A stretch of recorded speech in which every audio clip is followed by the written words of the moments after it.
Is part of the problem that we just don't have, because knowledge is one thing, wisdom is another thing. And I don't know how Hmm. you would define those, but I say wisdom is the ability to take the knowledge and actually make it useful. Are we just stupider than before? Um, well, okay. That's kind of getting into something that I'll probably will cover next week, and that is what influences us. Are we actually stupider than before? In one sense, yes, but it's not that we don't have the mental capacity here. It's the problem of, well, let's take one example: a vice, a personal vice, or sin, or a wrong attitude towards something. It's a priori commitment to something that we want to believe. It's wrong, but we want it. And that will actually, Jesus often used the term blind, but he wasn't talking about physical blindness here. He was talking about a person's ability to accurately perceive spiritual truth. And it had nothing to do with intelligence and everything to do with a willful wanting of some vice. In the Pharisees' case, the one that's most clearly mentioned is power. Pharisees were very much afraid that the Romans would take away their power. And that was the number one stated reason why they saw Jesus as a major threat. But also, he exposed their hypocrisy because they liked money. There were lots of sketchy deals going on, and confiscating of widows' properties, for example, because they wanted the money. So they have this vice.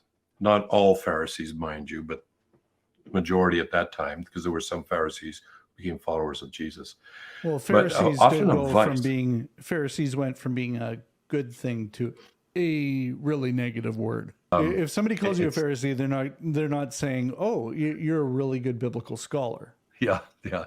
I mean, to be honest with you, if I had lived at the time, I would have maybe become a Pharisee in the sense that I love learning, but I would very much hope that I wouldn't become corrupted by money or the thirst for power and wealth.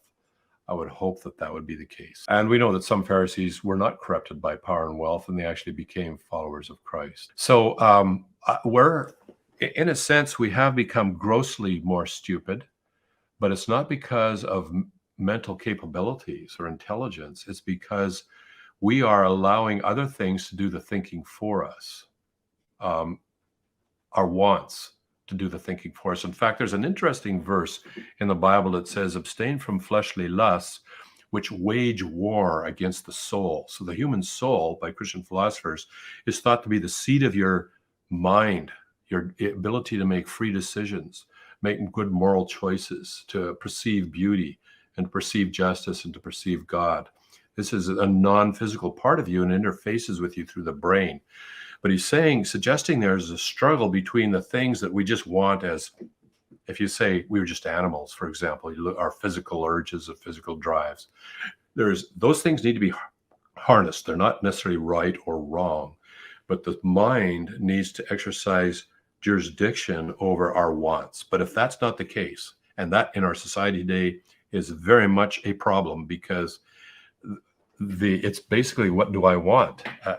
We're treated ourselves as just bodies that exist during this mortal lifetime, and when we die, that's it, game over. So why would we possibly want to limit ourselves or deprive ourselves of pleasures that make us feel better physically or otherwise? So when the pleasures become the dominant force in your life, you're the natural drives, then you become like an animal. And what I mean by that is that an animal, God says, a creature of instinct. That's one of the ways he describes a human being who allows their natural drives to take over and dominate their mind. And the mind now is subject to the natural drives. Basically, that's it. You become run by your natural drives, your wants, so to speak. And when that happens, when the mind is subjugated to that, you see the end of a civilization if that gets a common denominator in society.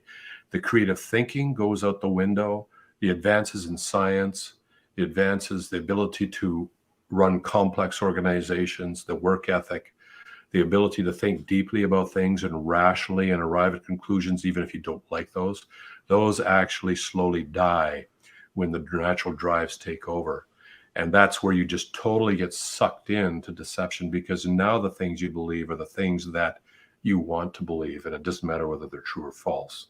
And sooner or later, your false reality collides with the real world out there, and it's going to happen in our society.